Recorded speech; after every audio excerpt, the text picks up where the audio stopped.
Hello and welcome to Liberty Hub, Faith and Reason. My name is Anna Maria Păcuraru, and today I will be investigating alongside Dr. Mihail Neamțu the secular persecution of Christianity worldwide. On the table we have Boris Johnson's pledge to stand up for Christians in his first Christian message to the UK. We also have the York Minster statue of Roman Emperor Constantine that could be torn down after complaints that he supported slavery. We then see Nigeria at risk of Rwandan-style genocide as 60,000 were killed by Boko Haram and ISIS in the decade.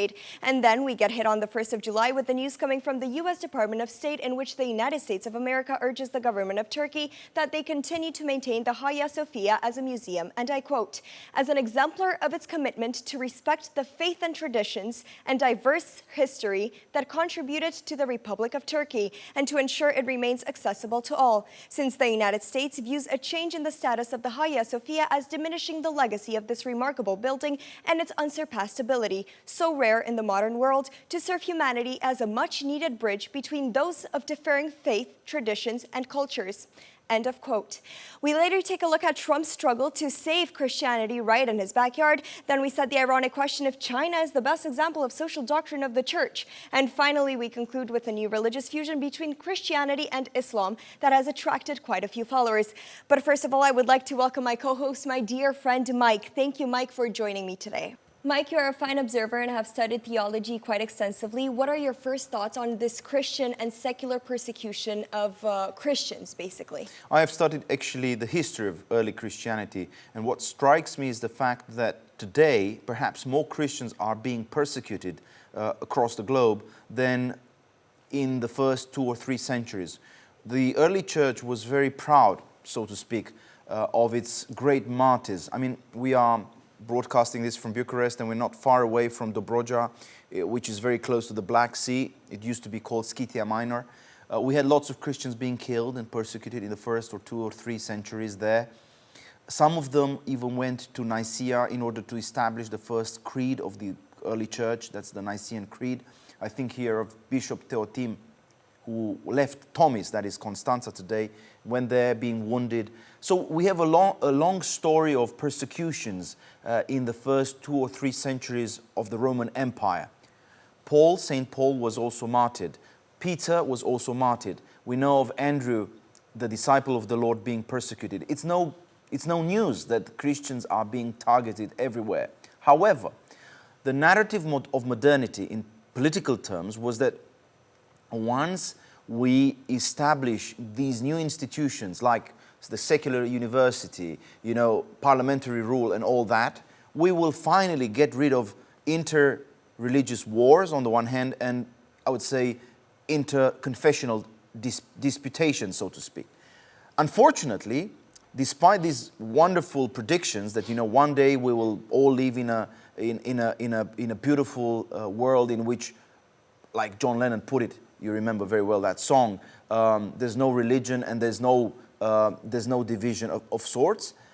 I mean, unlike what we thought 2020 would be, we are witnessing, and it's not just me, but lots of important people in the world, sociologists, philosophers, historians, and diplomats, and I include here an important diplomat from the United Kingdom, Jeremy Hunt, who used to be the Foreign Secretary.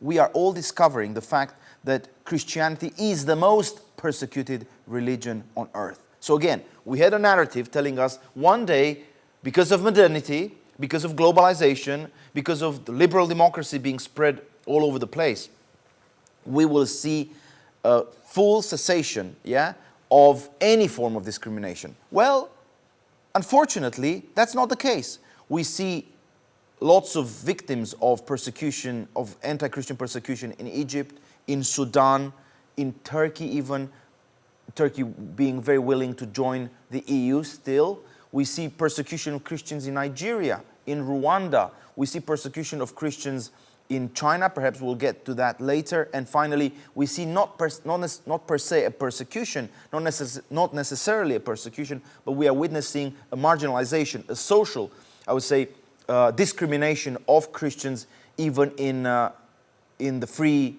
countries of the world, that is Australia, America, Canada, and parts of Europe.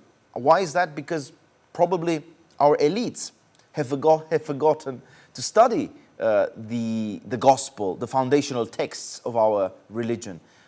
It's a long story. It needs to be very well discussed. Now let's take a quick glance at Trump's struggle to save Christianity, because the Middle East was the hearth in which Christianity was born 2,000 years ago. Today, Christians barely survive in this historic region. Tawfiq Balkini is an American of Lebanese origin and the president of the board of directors of the Organization in Defense of Christians. For many years, he has been committed to preserving the historic Christian communities in the Middle East. He has repeatedly expressed his optimism towards Washington and the Trump administration, where he believes the salvation of this hearth of Christianity, which is the Middle East, will come from within. In Iraq, Vice President Mike Pence's promise that aid is on the way was realized by allocating $300 million from U.S. aid to the country's religious minorities.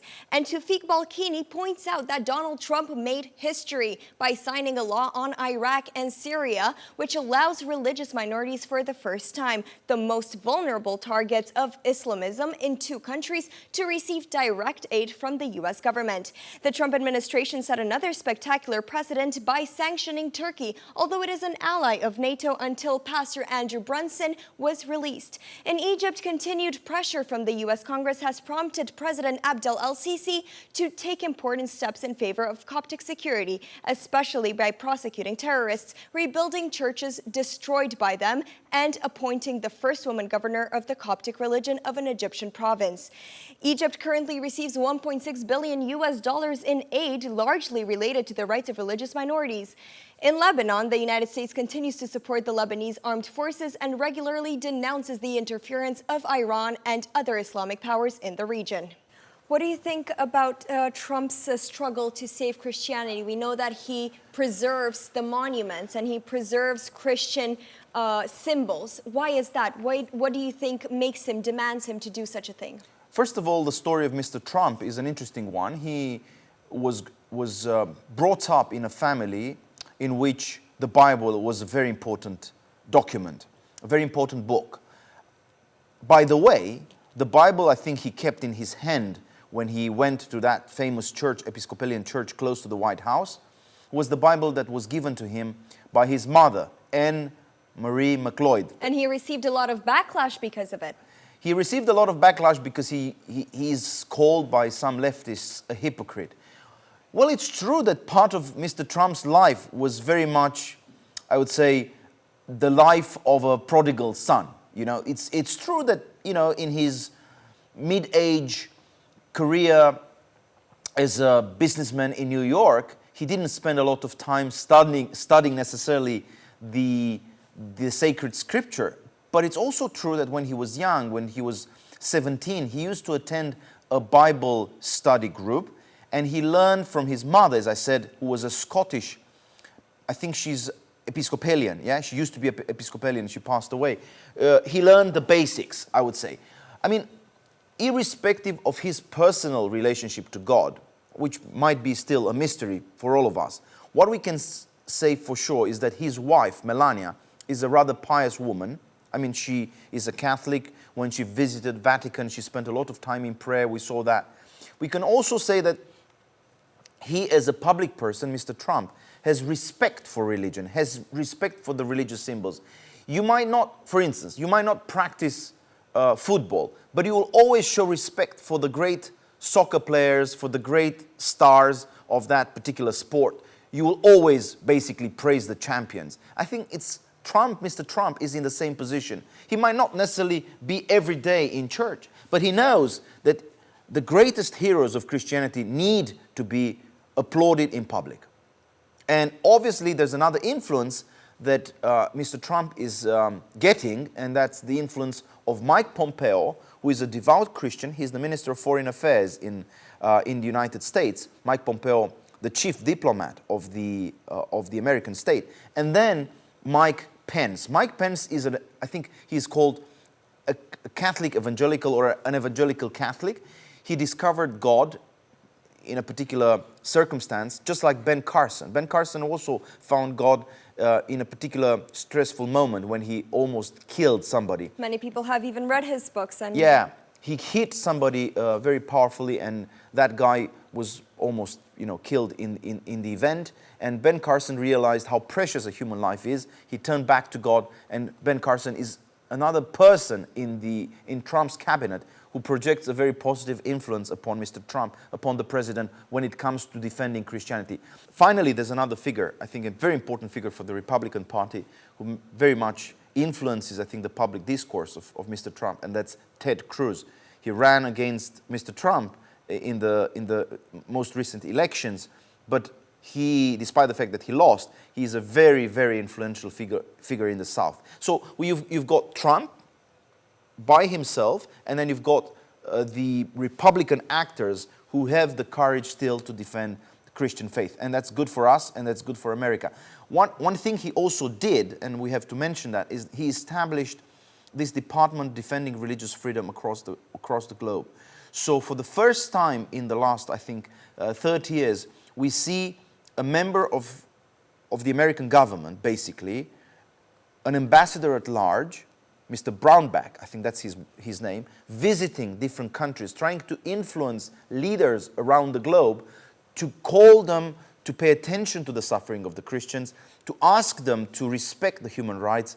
And I think the story of that pastor who was rescued from Turkey, you remember that story. There was an American pastor put in jail by Erdogan's government. The story of that liberation, that rescue, that bailout, so to speak, is a clear demonstration of the fact that these diplomatic efforts of Trump's administration have very, I would say, pragmatic, very effective, very practical consequences. Now, what do we think about China's social doctrine of the church? It's a controversial topic, but we must address it. Is it the best example of social doctrine of the church? Well, conservative Catholics were shocked by Pope Francis's desire to embrace the totalitarian government of communist China, first by agreeing to replace underground churches with state-elected puppets. And then when a Vatican official said that those who achieve the best social doctrine of the church are the Chinese, according to the WND website. Argentine Bishop Marcelo Sanchez Arrondo praised Chinese-style communists and said the Chinese are pursuing the common good, subordinating things to the common good. China has defended the dignity of the human person and in the area of climate change assumes a role of moral leader that others have abandoned, he added. Well, the wave of criticism from the church was strong, as you may guess. Catholic author Paul Kenger wrote, "This, of course, leaves you speechless with astonishment. You couldn't even find a left-wing radical at the Huffington Post or even at The Nation that wouldn't be dumbfounded." Kenger said China is responsible for half of the global number of suicides among women and still practices population control and forced abortion. We must address China because China is simply an atheistic country. I mean, obviously, communism was a doctrine put together by a disciple of Hegel, and that's a German philosopher living in the 19th century Berlin, by the name of Karl Marx. Karl Marx was born in 1818, and he was very much willing to destroy the foundations of the established church in Germany. He was not a believer himself, but he also thought that religion is the opium for the people. In his critique of Hegel, he says clearly that we have to reach happiness only by destroying our faith in God, to put it very simply. Now, Marx has destroyed many countries. I mean, the ideology of Karl Marx has destroyed many countries in our part of the world. We are living in a former communist country. That's Romania. We saw the destruction of churches in Poland. Perhaps we'll come back to that. We saw the destruction of churches in Russia. So Karl Marx and the communist ideology has already shown its inimical character towards Christianity. It's no news then for us that in China today we are witnessing a complete and utter destruction of lots of Christian churches. I think there were lootings last year which affected almost 2,000 churches. We are witnessing the destruction of also some other religious minorities. I think of Buddhists here in Tibet, for instance. And that's not good. I mean, we have to put pressure on China. We have to see more European diplomats putting pressure on China. We have to see more American diplomats putting pressure on China so that this persecution of Christianity will come to an end. The other thing that I want to mention is that if you read the documents of Xi Jinping, who is the current president of China, you'll realize he is a Leninist. I mean, he truly believes that in order to advance the cause of communism, you have to get rid of any faith in God. And why is that? Because Christianity preaches love, the power of love. Communism preaches the love for power. It's a radical contrast between the two.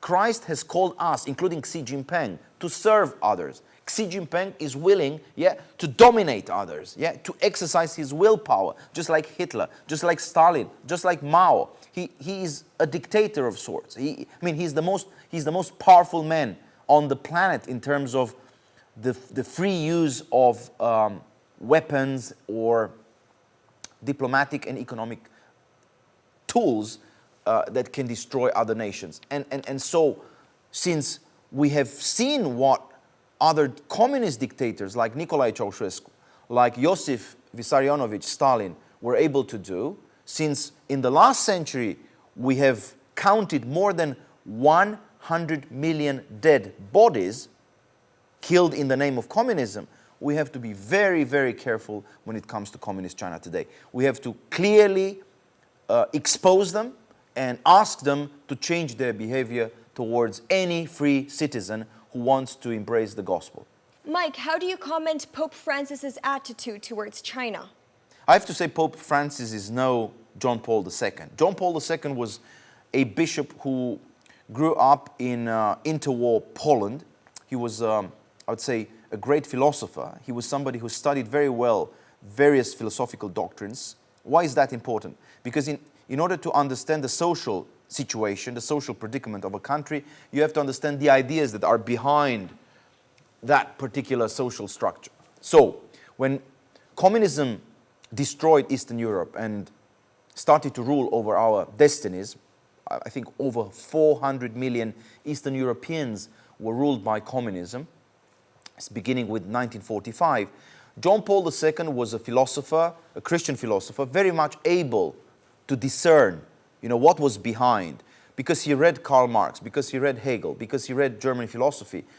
John Paul II was very much, as I said, capable to show, to reveal the evil behind this egalitarian doctrine. Why is it evil to have an egalitarian view of the world? Because we are not born with the same inclinations, we are not born with the same gifts.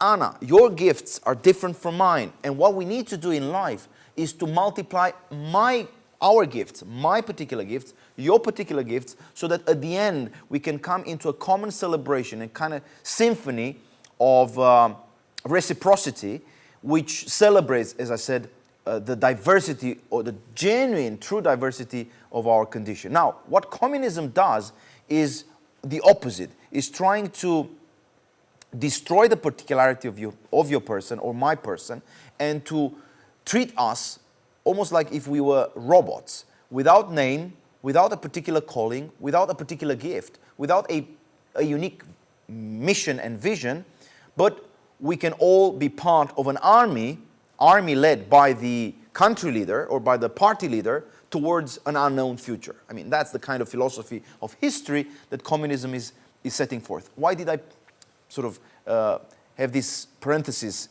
introduced in my response? Because in contrast to Pope John Paul II, Pope Francis grew up not in a communist country, but he grew up in Argentina, in a place where perhaps the extreme right, perhaps some even former fascist or Nazi organizations were still projecting a kind of influence. Pope Francis grew up in a country where, I'd say, the social condition of the poor was very dramatic. So, Pope Francis, as a Jesuit, started to look at the liberation theology handbooks that were widely circulated in South America. And he started to build a new philosophy, a Christian philosophy, in which egalitarianism, rather than individualism, is desirable. So, when Pope Francis has to give a kind of assessment of what's going on in China, he's more inclined to pardon, to forgive the atrocities of the Communist Party. Is that because he's just neglecting the suffering of the poor? I don't know. Is that because he's inclined towards a more leftist view of the world, of economics, of politics? Perhaps so. However, fortunately, apart from Pope Francis, who is only temporarily the leader of the Catholic Church, there are other bishops, including bishops who currently reside in Hong Kong, very much critical of Beijing, very much critical of the communist regime in China. And my hope and my prayer is that they will prevail. Just like the Christian leaders of Eastern Europe in the 1980s were introducing Bibles, prayer books, audio tapes, speeches, videotapes with Billy Graham, but perhaps also with other such leaders, Christian leaders, in our country, in other countries. Just like, as I said, Christians in Eastern Europe managed to destroy communism in the light of their faith, but also of the courage shown by John Paul II and Ronald Reagan. I genuinely hope, Anna Maria, that in the next decade or so, with the help of Donald Trump, with the help of Boris Johnson, with the help of other courageous leaders from the West, but also with the boldness of faith shown by lots of Chinese bishops and Christians alike, we will see, if not the destruction, then at least the appeasement of the beast, of the dragon of the Communist Party in Beijing. What about the destruction of Islam and Christianity, this new fusion where it's believed that Jesus in the Bible and Jesus Isa in the Quran are one and the same person? Religious fusion of Chrislam wins terrain. In almost every country in Europe, Christmas has been marked in recent years by controversy over Islam. A study by the Gatestone Institute shows that the most recent conflicts have been caused by multiculturalist political and religious elites in Europe who have worked hard to ostentatiously secularize Christmas to ensure that Muslims are not offended by the Christian holiday. Many traditional Christmas fairs have been renamed, such as Amsterdam is now known as Winter Parade, Brussels, the Joys of Winter, London, Winter Wonderland. But what is even more worrying are the attempts to Islamize Christmas. This re-ideology of Christmas is based on the false postulate that Jesus in the Bible and Jesus Isa in the Quran are the same person. This religious fusion, sometimes called Chrislam, is gaining ground in a West that has become biblical illiterate. I'm not an expert on Islam. I have to say I did my best to read the Quran twice. I've tried to figure out what's there. And I have to say that my last impression is that the Quran is simply a Christian heresy. I mean, it's just a distortion of the genuine revelation of the Bible when it comes to the image of God. And I'm not surprised, throughout history, in the past, we have seen different attempts to subvert, to destroy, to pervert, to, blemish the genuine Orthodox, in a broad sense, Christianity that we've inherited from the apostles. So it's no news, again, the fact that some people try to overlap these two images, the Christ of the Gospel of John, for instance, and the Jesus of the Quran. They are not the same. The Christ of the Gospel of John, in particular, is the Son of the Father.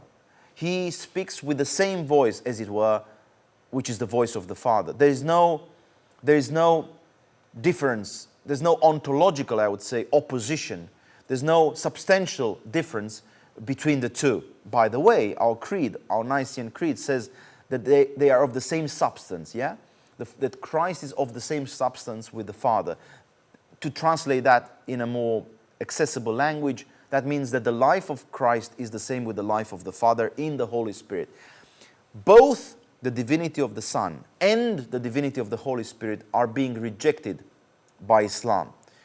Now, when it comes to theology, we can discuss this at length. But when it comes to social practices, that's more worrisome because, you might have your own belief, your system of belief, your faith, your individual, your private practice when it comes to religion. But What's appalling and what's disturbing is to see a public imposition of this view in our European schools, perhaps some public institutions like the Parliament, and so on and so forth. So what I don't want to see is an overlap between Christmas, on the one hand, our traditional Christian Christmas, so to speak, and the celebration of Islam in a public context. Well, apparently now it's taken quite a big leap forward because the Muslims feel offended by this celebratory event of Christmas. Why should we change? Do you think it's necessary to change the name of Christmas fairs in order to make it more inclusive? Like several weeks ago in Romania, we had the dilemma of the gender identity, you know, and we had to figure out something that came from the United States, for example. How can we make it gender inclusive? Well, now, do you think we need to make it religious inclusive? I don't think so. By the way, the name Christmas is a powerful name. Christmas comes from Christ, the anointed one, Messiah in Hebrew. So Christ is very much a biblical figure, a son of David on the one hand in earthly terms, and the Son of God in theological divine terms. And Mass comes from Mass, that is a celebration, a liturgical celebration of that particular day when Christ was born. Christ was born from Mary, and he was celebrated by his disciples, by his early disciples, as being both the Son of David and the Son of God. That wonderful combination explains lots of things, such as the performance of miracles by Jesus, his transfiguration on Mount Tabor. He was full of light. His image, his face was basically dazzling. It was almost impossible to see Christ because, you know, your eyes would be blinded. You know, that was the experience of John and I think Peter. So you've got that divinity of Christ being very much celebrated by the Gospels, as well as his humanity. You know, he was able to weep when he saw his friend being dead.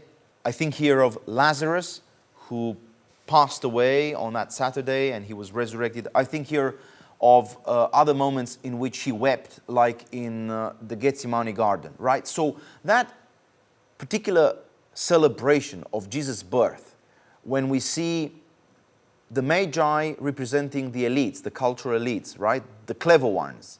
The Magi is coming from Persia on the one hand, and the shepherds, the simpletons, the deplorables, so to speak, coming together at the manger, celebrating this birth. That beautiful image should never be overlapped with other images that come from the Quran. Their view of Jesus, from our point of view, is heretical, is not biblical. So why should I be forced to accept it? You know, I don't care. I mean, you might have your view, I might have my view, but in a democratic, pluralistic society, in a truly liberal democracy, we should, as Christians, be allowed to say what we believe, to act according to our conscience, and never be forced to embrace another perspective, another philosophy, or another religion. That would be totalitarianism. Mike, you have studied the history of Marxism. How would you assess the communist persecution of Christianity in Eastern Europe, but specifically in Romania? You're right, I have studied it, and I have to say that from Eastern Europe to China and from Laos to Venezuela, the followers of Marx and Engels used the most extreme forms of violence to annihilate religion. In many ways, the Bolsheviks only continued the French Jacobin hostility towards the throne and the altar. Vladimir Lenin said in 1905, our propaganda necessarily includes the propaganda of atheism. Leon Trotsky said also that the highest expression of serfdom is religion. Pravda, the official newspaper of the Soviet Union, never ceased to call priests the enemies of the people. During the Russian famine of 1922, Lenin claimed the Orthodox Church was hoarding gold and food as a pretext to confiscate its wealth. Leading Christian intellectuals such as Nikolai Berdyaev, Sergei Bulgakov, and Nikolai Losky were put on the philosopher's ship and forced into exile. Trotsky, who organized this trip, believed that all religions expressed, and I quote, an illogical primitive ignorance. This explains how even a scientific giant like the polymath, mathematician and theologian Pavel Florensky was regarded as backward.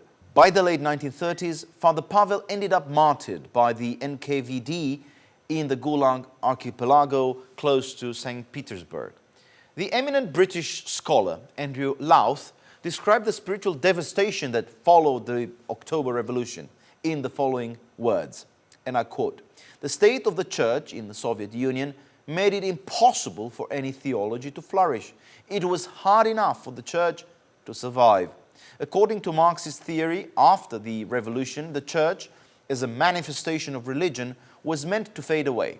As it didn't, its disappearance had to be encouraged, and the church experienced persecution far more severe than ever before. The great persecutions of the early church under the Roman Empire were episodic.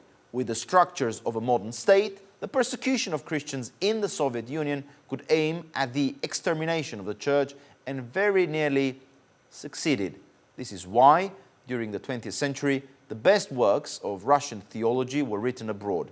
Nikolai Berdyaev, for instance, articulated a powerful defense of individual freedom and Christian personalism in stark opposition to the horrors of censorship and collectivism. It was not just the USSR that attacked religion. The repression of biblical faith was global. In 1948 China, the Communist Party destroyed Tibetan monasteries. Mongolian Marxists imposed strict limitations on traditional Lamaism. Communist activists distributed sarcastic commentary on the Holy Scripture. I read them when I was very young, and I had in my hands this so-called Jolly Bible, and I felt discouraged to go to church anymore. Teenagers like me were taught the basics of scientific atheism in public schools instead of religious education or even history of religion. Winter festivals replaced Christmas. Youth organizations such as the Young Pioneers taught children to disrespect family norms, the authority of parents, and the customs of the past. In Albania, dictator Enver Hoxha, who ruled from 1944 until 1985, wanted his nation to be the first, guess what? The first atheistic state on the planet, and they made it. After the Second World War, the Communist Party in Romania, which was very much under the control of Moscow, cut off all its relations with the Vatican and abolished the local Greek Catholic Church. Hundreds of Catholics, bishops and priests ended up in labor camps, suffering in the harsh wilderness of the Danube Delta, and many Orthodox monasteries and lay associations, including evangelical associations, were dismantled.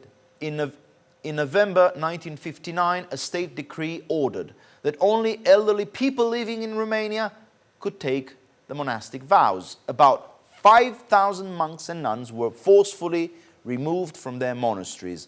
Religious services were tolerated only as part of liturgical ghettos.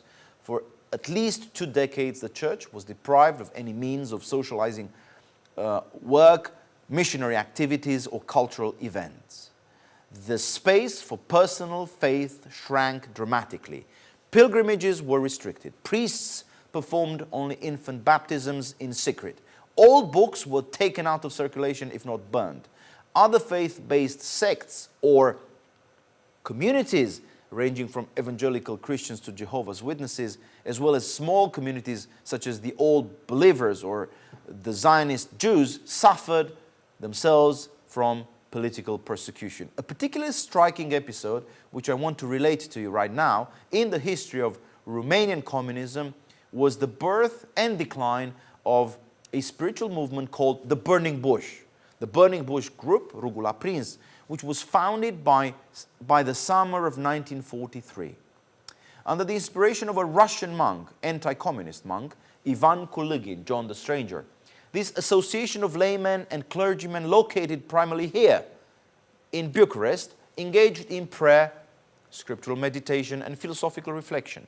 So, as I said, from 1943 to 1947, after barely escaping the Bolshevik persecution in his homeland, this priest, Father John, who came from Optina Pustin, a place very dear to to Dostoevsky and Solovyov, decided to teach his Romanian disciples the art of prayer, known as the Jesus prayer, which is, by the way, described in the Pilgrim's Tale. After he imparted the wisdom of this hesychastic tradition, monkish tradition, to his friends, the fugitive priest was again arrested and deported to Siberia, where he died.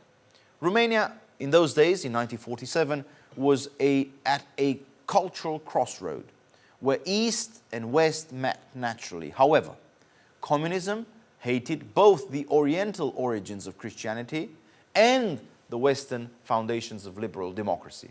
For the highly educated friends of the Burning Bush movement, freedom of thought was an essential component of life and especially of religious life. The personal encounter with Jesus had a transformative effect by liberating the prayerful believer from the bondage of sin.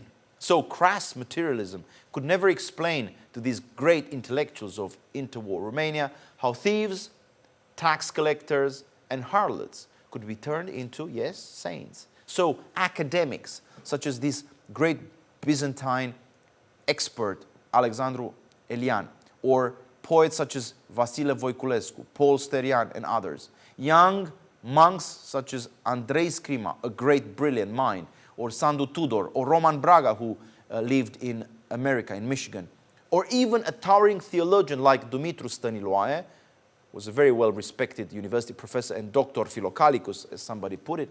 They all attempted to preserve both the Western civilization and to rediscover the ancient texts of the Bible, of the patristic authors, and of the Philokalia. Now, the people who met here in Bucharest, surrounding Father Ivan, they were part of a very non-violent, innocent group, which would always meet in a library, not anywhere else, not on the street, but rather in a library, in a monastery called Antim Monastery, where they would talk freely about literature, philosophy, and Christian spirituality.